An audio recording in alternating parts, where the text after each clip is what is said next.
The death of Kurt Cobain in April 1994 spelled the end of Nirvana. In the months after the shock of this tragic event, Dave Grohl re-evaluated his life and career and began work on a solo project that would become known as Foo Fighters.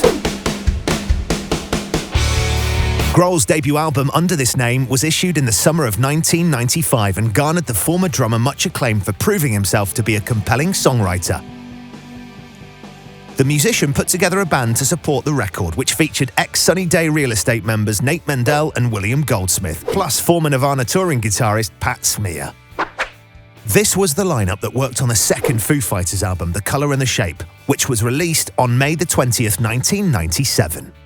The album is generally regarded as a masterpiece, and one of its most affecting songs is Everlong. Passionate and urgent, the track proved that Dave Grohl could write songs that resonated with his audience. It's well known that the album was made following Dave's divorce from his first wife, Jennifer Youngblood. Dave was at a low ebb, but he'd started a relationship with musician Louise Post, who was then enjoying success as part of the band Veruca Salt. It was Post that seems to have been the inspiration for Everlong.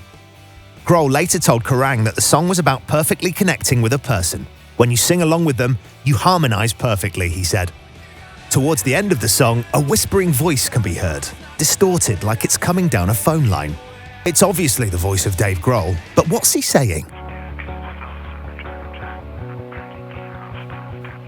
The official Foo Fighters news group used to carry an FAQ which claimed that actually 3 separate tracks of Grohl whispering. One was supposed to be a love letter, another from a technical manual found in the studio, and third was a story about a studio technician's father. This is thought to be a childhood memory from engineer Ryan Bursch, who recalled disturbing his father when he was sleeping.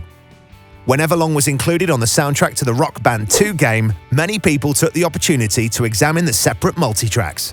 As far as we can tell, the words that are whispered only feature the engineer's story. They say, "So Dad would take the Sundays off, and that's the only time he could ever get any rest, and so because we were loud on Sundays, he'd make us hold his construction boots over our head till he'd sleep. And they were really heavy boots, and I'd used to say to Dad, 'Come on, please,' and start crying, because they're too heavy." Everlong has since gone on to be one of the Foo's best-known songs, having notched up over 220 million views on YouTube to date.